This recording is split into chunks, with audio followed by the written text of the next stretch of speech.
If you think about bees, if there's no biodiversity, there's no pollination. There's no pollination, there's no coffee. There's no coffee, there's no Starbucks.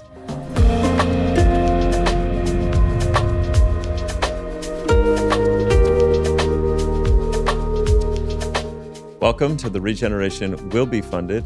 This is a show about regenerative finance, exploring pathways to a life-affirming economy. I'm your host, Matthew Monahan, and today's guest is Raviv Turner. Raviv is a founding member of the NatureTech Collective. He's also a founding partner at NatureX Studio, a venture studio that's investing and building nature tech solutions. Thank you so much, Raviv, for being here. Thanks for having me, Matthew. And we're here at New York Climate Week. I'm excited to dive in with you about all things nature risk, insurance, some new announcements that you have here at Climate Week. But first, wanted to kick off and just hear a little bit more about your background and context for coming into this work.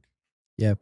My background is in enterprise technologies and really building software as a service solutions. I spent the last 2 decades working with big data and AI. Exited my startup a few years ago and decided that I want to align my work with my personal values, which are all about protecting and restoring nature.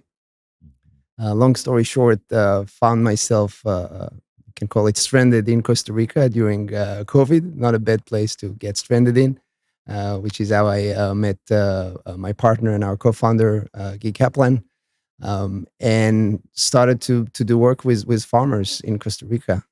In regenerative agriculture, and learning everything I know today about working with nature.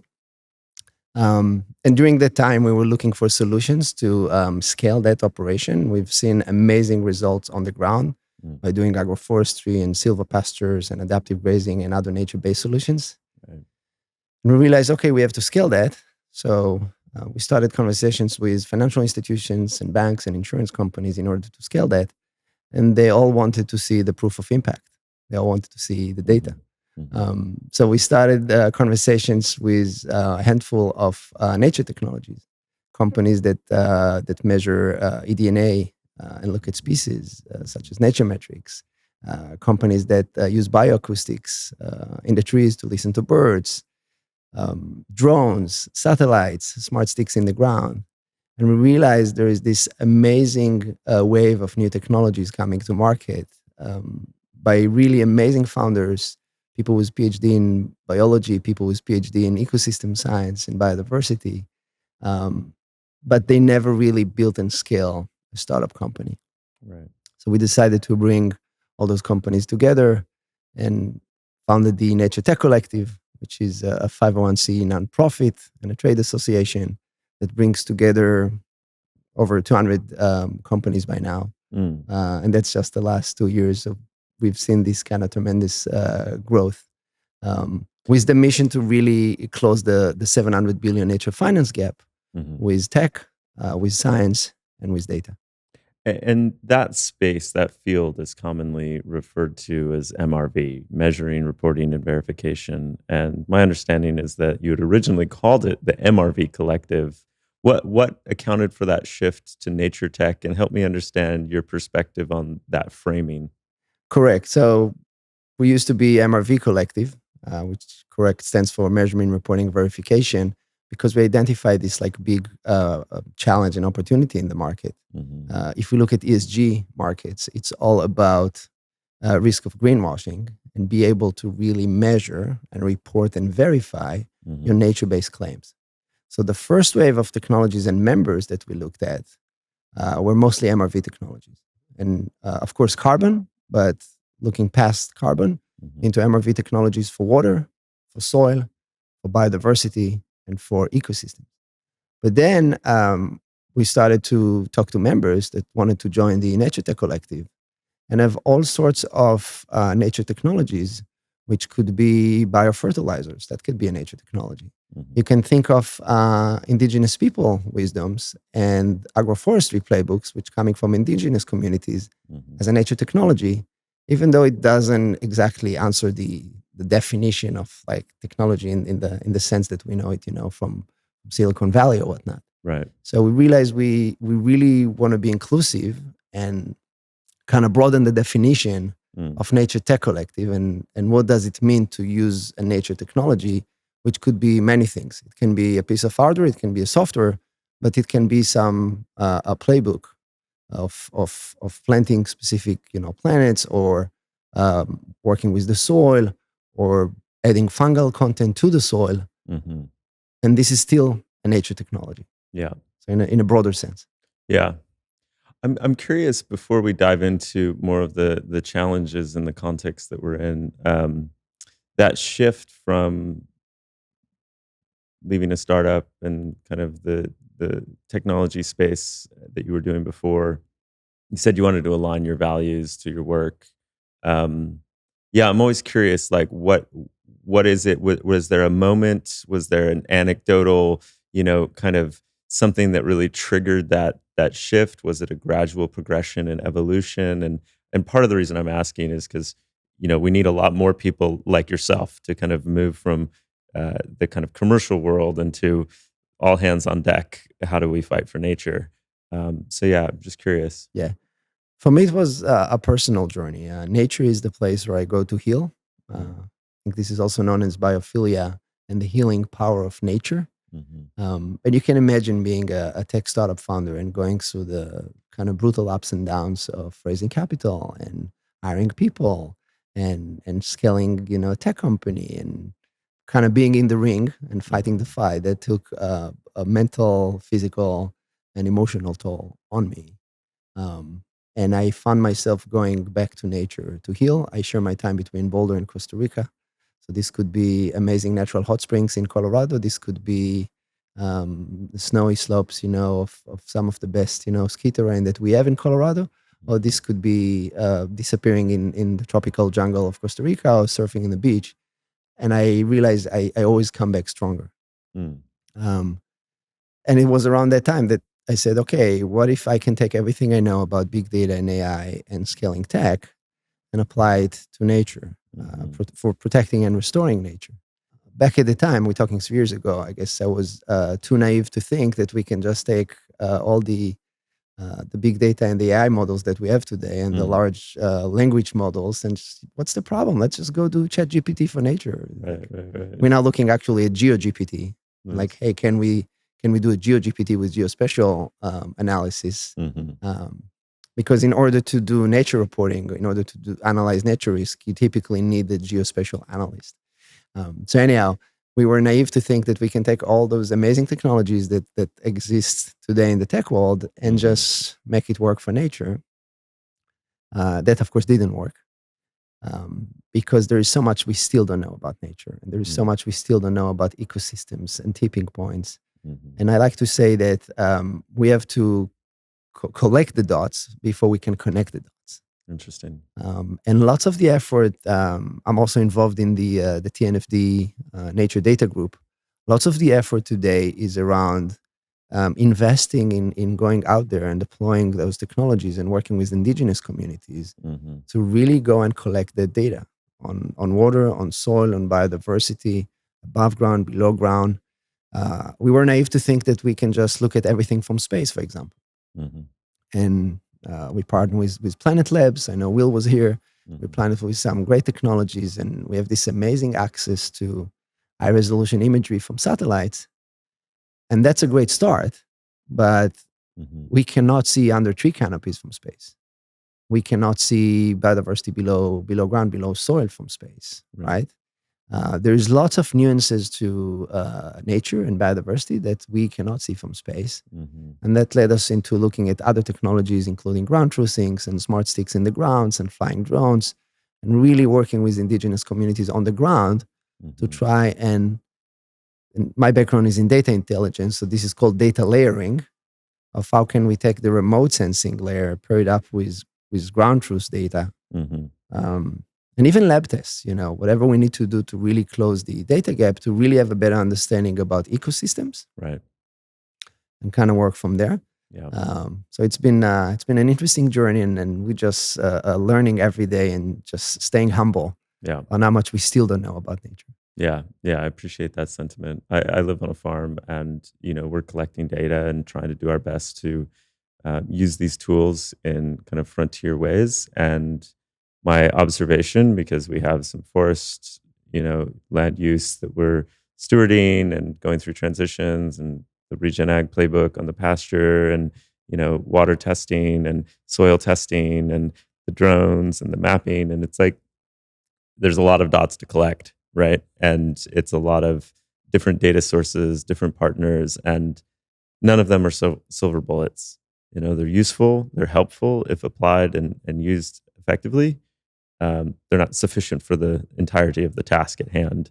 The cultural aspects, the social relational aspects of what we have to do, the economic aspects, and so forth, all are interconnected into the same context. Right. And it constantly changes. If you look at just soil MRV, depends on where exactly you measure that soil. And again, US might be easier, but if you look at the tropics, we still don't have a good soil database for the tropics. Right. Much more complicated. You can get totally two different measurements, just a couple meters apart from each other. Do you measure in the rainy season? Do you measure in the the dry season? Do you measure in different climates? Costa Rica alone is 12 climate zones. So nature by definition is very local, which makes it much more challenging to really measure and understand than something like carbon, right? Where we have a single metric, right? Like a 1 metric ton that is emitted in Beijing is the same metric ton emitted, in São Paulo. Right. It all goes in the atmosphere. Right. It's so much more complicated with nature. Totally. Can you briefly explain for those who aren't familiar, what is the TNFD group? Yes. So TNFD stands for Task Force for Nature-Related Financial Disclosures, which was built on top of the TCFD, which is the Task Force for Climate Financial Disclosures that started right after the Paris Agreement. Basically, is the idea that it's a set of recommendations and a framework for financial institutions in the corporate world to really disclose their impact and dependencies on nature. I was at the New York Stock Exchange actually in the last New York Climate Week when TNFD actually announced the framework. And I think by now they probably have over 200 commercial pilots with some of the biggest asset management firms, so the BlackRocks and the Fidelities and the Vanguards, that really piloting this with their portfolio companies on companies that need to start measure their impact and dependency on nature, and then of course take action about that. Right. It's still voluntarily. So, but if we think about what happened with TCFD, at one point TCFD became mandatory. Right. So we're starting to see that kind of pressure building in the financial systems and financial services, also because it's lots of risk. Yeah. Those financial portfolios, which I know we'll talk about risk in a second.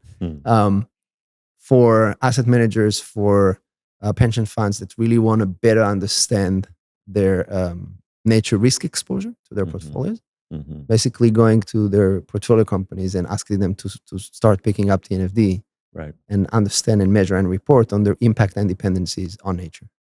Yeah. Well said. Okay, so Climate Week 2024, how would you frame the risk of this moment? I mean, where are we at? How serious is all of this nature climate talk? How do you think about the big picture right now? Yes. So first, I think we should call this Climate and Nature Week. We should definitely add nature. I mean, my entire schedule this week is nature sessions. Don't even have one carbon session on my schedule. Yesterday, I was at the interesting event put together by Howden, the insurance broker, and Microsoft, on putting together a climate resilience lab using Microsoft's planetary computer to do some really powerful risk modeling for climate. So things like hurricanes, things like droughts or hail or rainfall. And again, we talk a lot about climate risk. I think we do not talk enough about nature risk. Yes, they are related, but nature risks are different. If we look at, there was a recent report that came out of the University of Oxford and the Green Financial Institution that looks at specifically nature risks to the UK economy between now and 2030. They're looking at up to 12% drop or loss to the UK GDP, specifically from nature risks. And we're talking about things like food supply chain disruptions. We're talking about things like soil degradation, zoonotic diseases. Zoonotic diseases are diseases that jump from animals to humans. Not sure how many people are aware, but just living in Colorado, we had to cull 1 point something millions chickens just a few months ago because of avian flu. We now have avian flu in Antarctica, by the way, with penguins, and that's just awful. And that's a much bigger risk. It's more likely and more immediate than carbon destroying our atmosphere. Antimicrobial resistance. So there is a set of risks which is coming from nature with a much bigger impact on the economy again, and it's a more immediate impact. There is this model done by Vivid Economics that shows up to 30% value destruction to net present value of specific companies in specific sectors if they keep going business as usual, and if that nature risk is left unmitigated. So we're talking about food and agriculture companies, we're talking about pharmaceutical companies, we're talking about real estate and construction companies, timber companies, pulp and paper. You'll be surprised, even tech companies and data centers. Data centers are just big on energy and consuming power, but also consuming water. Yeah. And we're in conversation with some of the big AI companies, of course, on what can we do to work with nature and also ensure those data assets and make sure that we do the right thing and work with nature versus against nature. Microprocessors, very water intensive process. So even in industries which you would never think that they are exposed to nature risk, there is lots of nature risk in that system. And when we say the word nature and when we say the word climate, it seems like we're kind of shorthanding for climate is carbon, global warming, greenhouse effect, climate change that's induced by our fossil fuel emissions predominantly. And then when we say nature, we're talking about biodiversity, habitat destruction, pollution. How else would you kind of flesh out those terms? Because I do find it still kind of slightly dissonant that we've kind of grouped everything into these two terms, and that's how I experience the conversation, here and in general at the kind of environmental circuit of conferences and so forth. But help me maybe unpack it a little bit more. Yeah, so it's a great question. There are different ways to look at this, and there are different taxonomies in the market. I think one of the most popular ones is Johan Rockström's planetary boundaries. So if we think of nature risk from planetary boundary perspective, and when you look at the 6 out of 9 areas where we are deep in the red, carbon is not even the top one. Right. Looking at biosphere integrity, we're looking at fresh water, we're looking at biogeochemical, and we're looking at novel entities. And we are far in the red, than other areas. So this is one way to kind of frame nature risk. And then, of course, the challenges and the opportunities. Another way is to think of the different nature realms outside of carbon, right? We have oceans. There is huge risk coming from oceans, which we don't even talk about. Right. AMOC and bleaching. And correct. Yeah. And the North Atlantic currents and what happens, and how that kind of regulates, climate and microplastics and algae and seaweed in the water, which is a huge problem. Remind me when we talk about parametric insurance for that, for the tourism industry. If you visited Mexico, lately, typically in the spring, it's like almost impossible to sit on the beach. I saw that. Yeah, I was there. The Sargas. A couple of years ago, and it was the most horrifying thing. Not to take us off topic, but waking up in the morning and seeing, everyone out at the beach that was working in the hotels at 5 a.m. with their rakes and the tractors and cleaning. Yeah, cleaning up literally just everyone raking these little beachfront views for their respective hotels. And it was like the most dystopic thing. And then the tourists would come and have their little spot amidst all of the seaweed. And so this is just one example. It also emits tons of methane, and it suffocates other organisms in the ocean. So that's just one example. Freshwater and nitrogen runoffs from agriculture, and the pollution of water basins, which also, by the way, links to human health. We now know that nitrogen runoffs in water basins can cause cancer.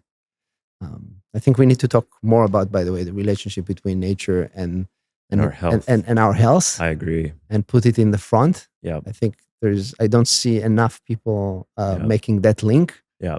But I will say I've also talked to a lot of people very recently who are all having that same feeling that we need to link this to our health more. Oh, totally.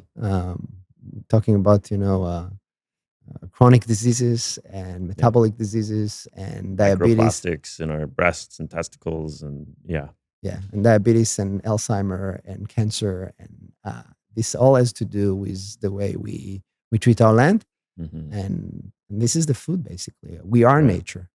There is a direct connection between the soil biome and our gut biome. Right. And this is proven with tons of science. Totally. Okay, so there's a whole bunch of risks besides just the carbon, climate risk.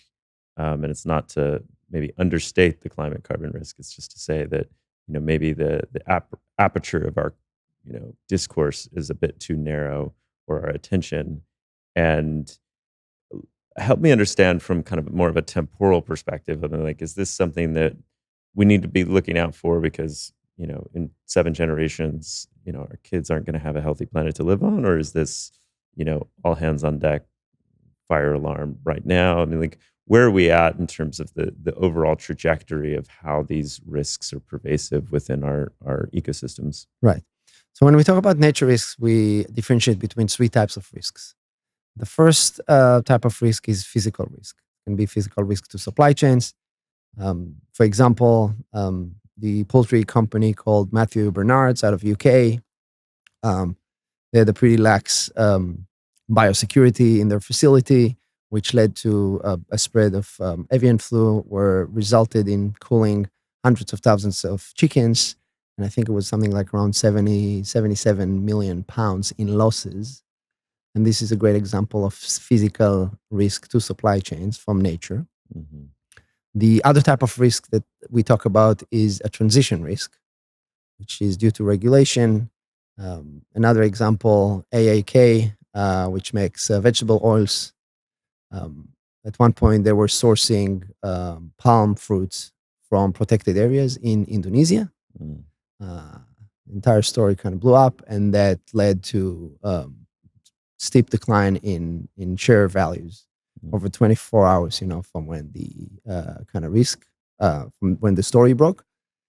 And this is an example of transition risk. We now have EUDR, which is the European Union deforested rules in effect, which means that if you're looking to bring specific crops into the EU, you now need to provide proof that those crops are coming from non-deforested land. This is an example of transition risk. We have CSRD.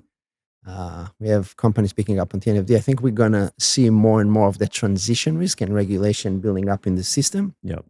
And then the last type of risk is what we call the systemic risk, which can lead to an entire kind of ecosystem collapse. And I think we have a good example right here in California from the wildfires. Going back to 2019, P&G basically went bankrupt. Yeah. By not really maintaining the power lines and doing vegetation management. And that was something like $20 billion in settlements. So this is an example of a systemic risk. Right. So you have physical risk, transition risk, and systemic risk. And this is like right here, right now. And the thing with biodiversity, when we talk about biodiversity, people think like, oh, this is about like saving the jaguars, in the jungle. Right. Absolutely. But these are the big mammals. We don't talk about biodiversity below ground and fungal content, which is a great indicator for soil health, for being able to grow food. We don't talk about the bees, right? And I was at Greenfin earlier that summer, and I tried to make the point, I had like 30 seconds to make the point of biodiversity risk. And if you think about bees, if there is no biodiversity, there's no pollination. There's no pollination, there's no coffee. There's no coffee, there's no Starbucks. Yep. And I just had my morning coffee here in New York, and we just go on our business, not really thinking about biodiversity risk. Totally. But that's what biodiversity risk means. Another example, they looked at the decline of the vulture population in India a few years ago. They were moving to using a livestock painkiller that basically poisoned the vulture population. Mm. So they've seen a decline of something like 95% of the vulture population over less than a decade, which led to more wild dogs in the streets because there was more food. Vultures are nature's kind of cleanup crew, Right. which led to more rabies cases, which led to more pollution of water basin because of the unprocessed carcass. And that linked directly to, they saw an increase of 4% in human death toll. So 500,000 people died From as a waterborne direct diseases? relation from a declined vulture population. Wow. Because of the waterborne Of diseases? 95, because of diseases, because of the water pollution. I see. Absolutely. Because of deteriorating health conditions Right. as a result of the declining vulture population. Right. And, you would never link the two. Mm-hmm. But when we go deeper, there is much more nature and biodiversity risk built into the systems, into our food systems, into our supply chains, into our water systems. And this risk is much more likely and immediate Yeah. before carbon is going to destroy our atmosphere. Yeah. It's hard to message that, when you're saying, well, don't give the livestock this painkiller because it risks the vultures, and and then how many did you say? 500,000 people Died. 500,000 people died because of that, and right. But through a whole chain, yeah. I'll give you another example of like how working with nature versus against nature makes a huge difference. And that's something I've learned working with the region farmers in Costa Rica. They've been using ivermectin with the cows because of livestock diseases. And when you give a cow the ivermectin and it goes and it poops all over the ground, you basically sterilize the entire soil, which means you kill all the good bacteria and you basically destroy the soil biome. And some of the spread of that diseases were actually caused by vampire bats, a specific type of bat. So by doing agroforestry and planting specific trees on the parameters of the ranch, they were able to bring back the fruit bats that basically push the vampire bats population out. And so a decrease in spread of livestock diseases by 70%, meaning they could ease down the use of ivermectin. And now you're starting to build soil biome and biodiversity below ground, right. where it's much easier to grow food, healthier for humans, healthier for the environment.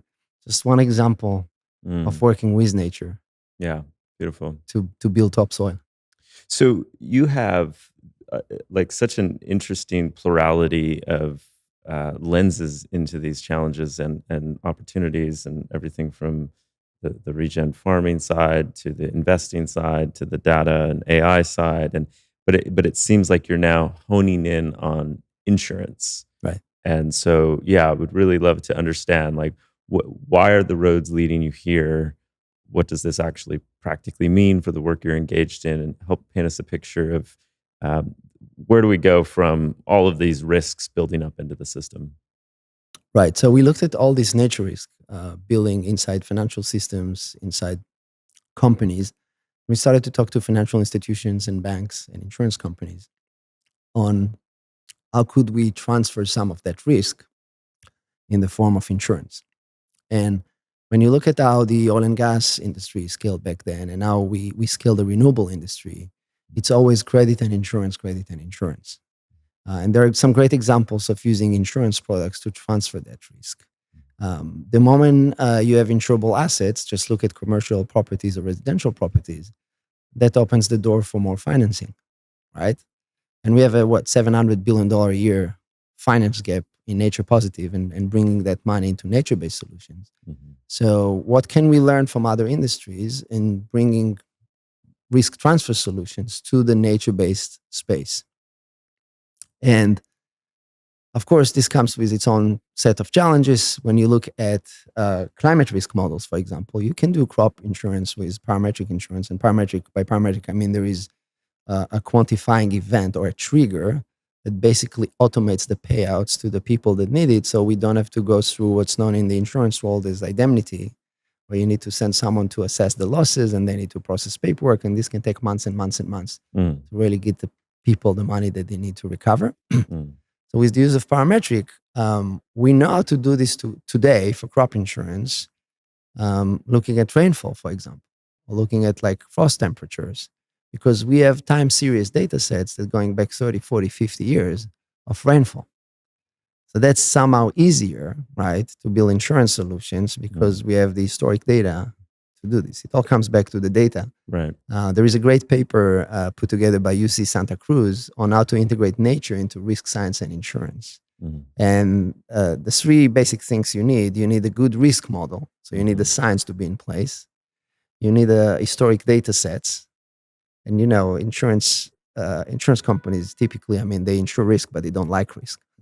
So they would want to see what's called the actuarial calculation done with really, rigor science and enough data. And this also has to do with regulation in the European Union.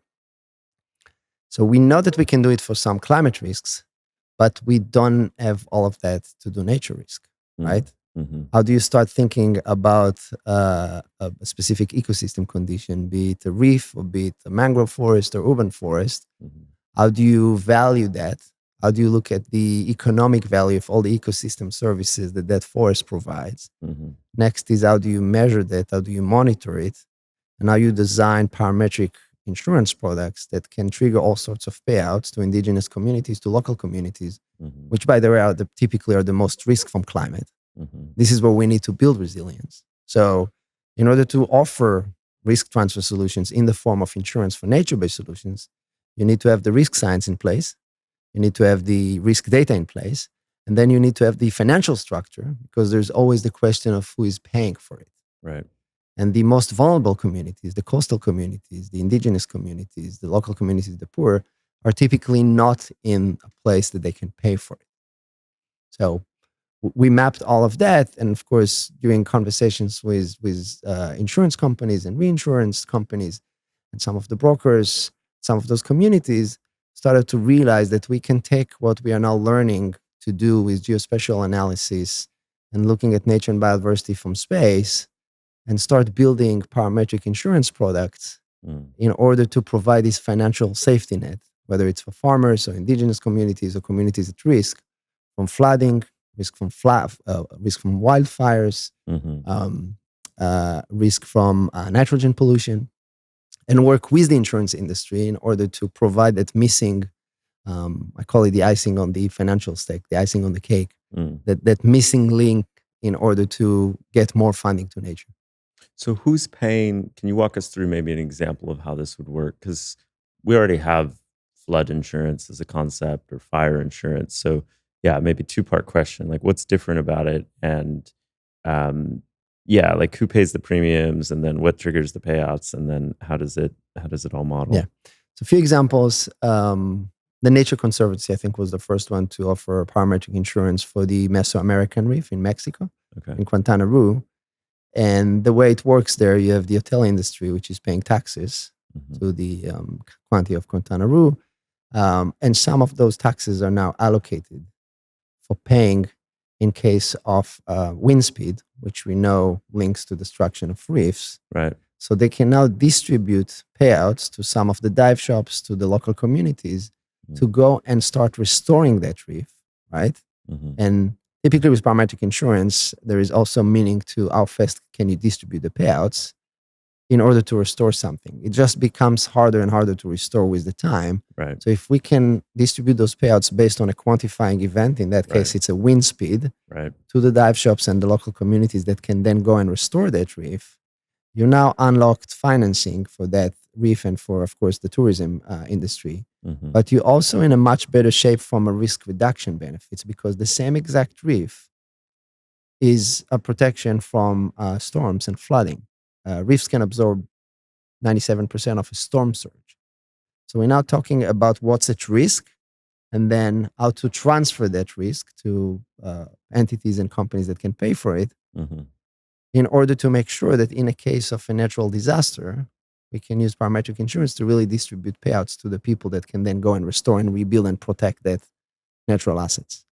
The premiums that are being collected along the way. So if the hotels are all paying a tax, that part of that is going into an insurance pool to protect, and then it gets triggered if the wind speeds go to a certain extent, and so that means destruction of reefs. But can we use that pooling of funds that's happening to start to work on reef restoration rather than only to pay everyone out when things have been destroyed?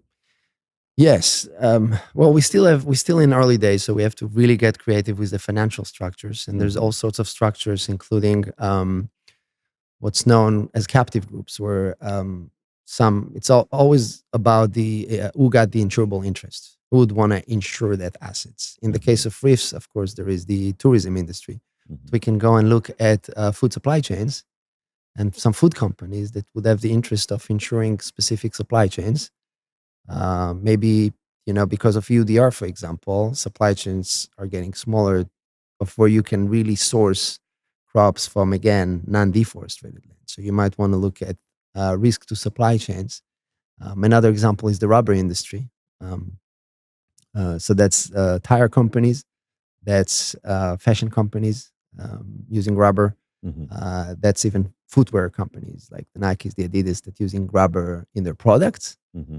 We know that if we do regen practices to rubber, we build drought resilience, meaning we can secure more rubber in better price by doing the right thing and working with nature. Now we have someone with insurable interest, which could be a commercial company that can pay the premiums in order to provide these financial safety nets to rubber. Another example we've seen working in Australia with Cyro is nitrogen insurance. And what they're doing there is they basically provide these financial safety nets to farmers to reduce their nitrogen inputs. And that's a win-win-win-win to all the entities involved in that insurance product. How does that work?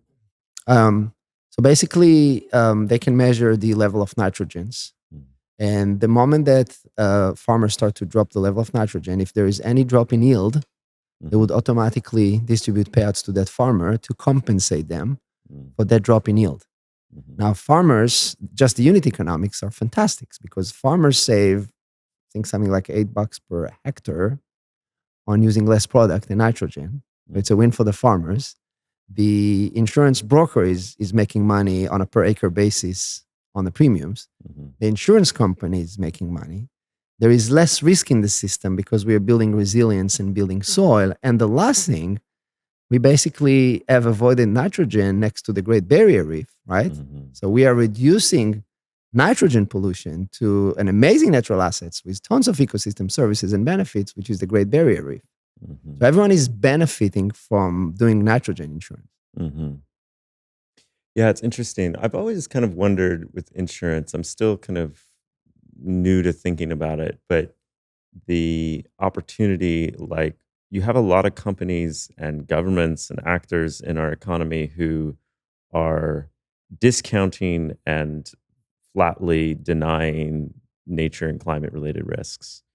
And it's kind of like, how do we get them to start to pay, to almost take the opposite side of the bet? It's like, I think that the climate science is on the side of truth.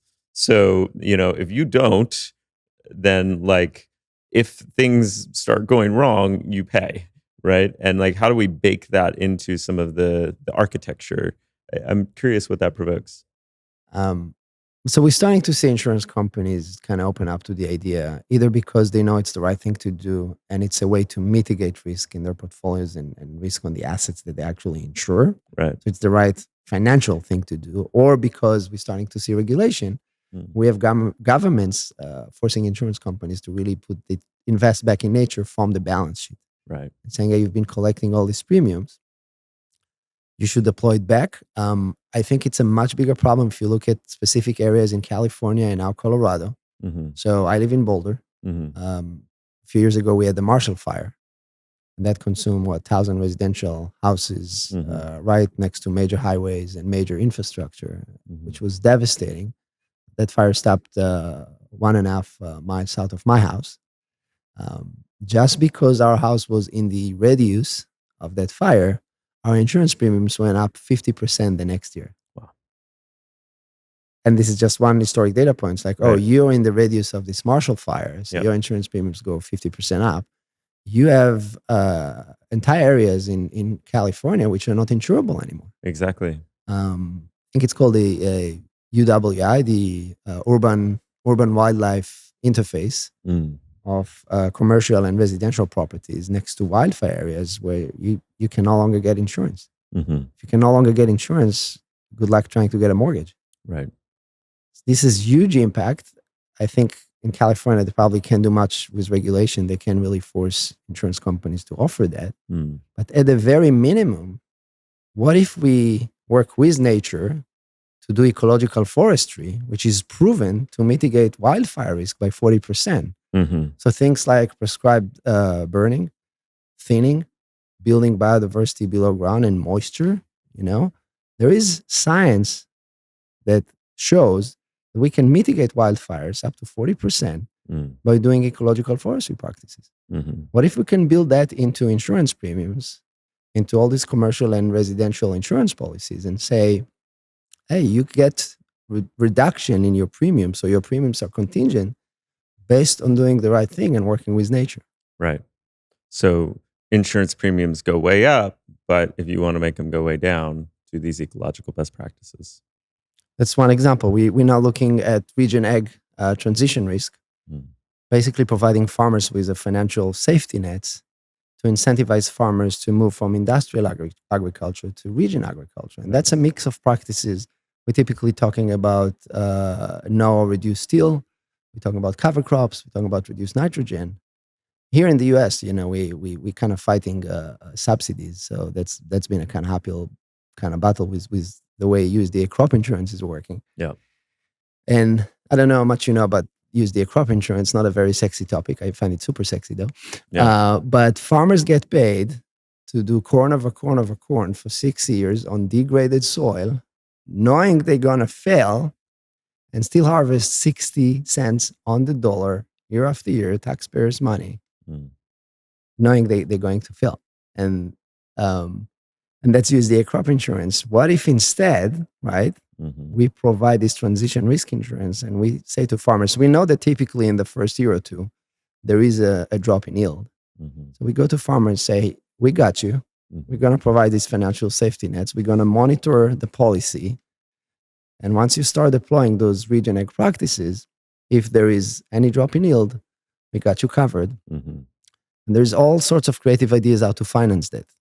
It's probably a public partner partnership right now where states would have to chip in, food companies would have to chip in, right? We might use some subsidies on building topsoil. It can be financed with water credits. It can be financed with carbon credits, of course, biodiversity credits. It can even be financed with, if you're familiar with 45Z as a tax credit, which we have today for the SAF, the Sustainable Aviation Fuel. Those tax credits are actually tradable. So by doing the right thing and moving to region ag practices, we say to farmers, hey, we got you. We know that over time you're going to build resilience, right? Right. And then building topsoil, this is your best drought insurance. This is your best flood insurance. Right. And we're going to provide an insurance product that encourages farmers to do the right thing. And it's a win-win-win for all entities involved. Got it. Well, it feels like there's so much risk and so much opportunity, and at that intersection, insurance being a multi-trillion-dollar, kind of market today globally, is going to be rife with change. And I'm glad to know that you're focusing here, including, I understand you just launched something here at New York Climate Week. Can you share more about that? Yes. So part of the NatureX Studio, we've been incubating this Parametric-as-a-Service tech company that's using satellite data, using ground truth data, using all sorts of innovative risk models and nature data to help insurers and reinsurers underwrite nature risk and provide parametric insurance products for nature-based solutions, starting with 2 pilots. One is around region ag transition, which I just talked about. And the other one is around using ecological forestry to reduce wildfire risk. and make premium contingent based on ecological forestry. And there is, of course, lots of complexity as far as the technology and being able to put all this data and models together. But at the end, the idea that we can use parametric to really get money out to the people that need it the most, leveraging the risk reduction benefits of natural assets and working with nature. And we're just starting to do this with REGENERATION and wildfires, but you can take the same exact concept and technology and apply it to urban forests, mangrove forests. You can apply it to reefs. You can apply it to natural assets. And if you take into consideration, I think the number is $1.8 trillion of natural capital that's going to be deployed between now and 2030. All that capital is going to need insurance because this is how capital markets work. Right. There's a huge market and huge opportunity to really innovate and work with some of the biggest insurers and the reinsurers to start to offer those nature-based solution insurance products. Excellent. Well, I look forward to keeping tabs on how these pilots go and then what additional product offerings emerge. How do people plug into NatureX Studio, this new insurance product, and get involved? Yeah, so we are at NatureX.studio, and that's the studio. And then NatureX RMS. RMS stands for Risk Management Solutions. So you can go to naturexrms.com and look at some of the case studies and look at some of the insurance products that we're now offering and reach out to us. We also have a big insurance event at COP16 in Cali, where for the first time we bring together financial institutions, banks, and some of the biggest insurance companies to talk about ensuring the nature positive transition. So really looking forward to that. Great. Okay, go to naturexrms.com for the Nature Insurance Company and to learn more. And we have all of our episodes and conversations at maearth.com. We are broadcasting from New York Climate Week 2024. Thanks for tuning in, and I'll see you on the next one.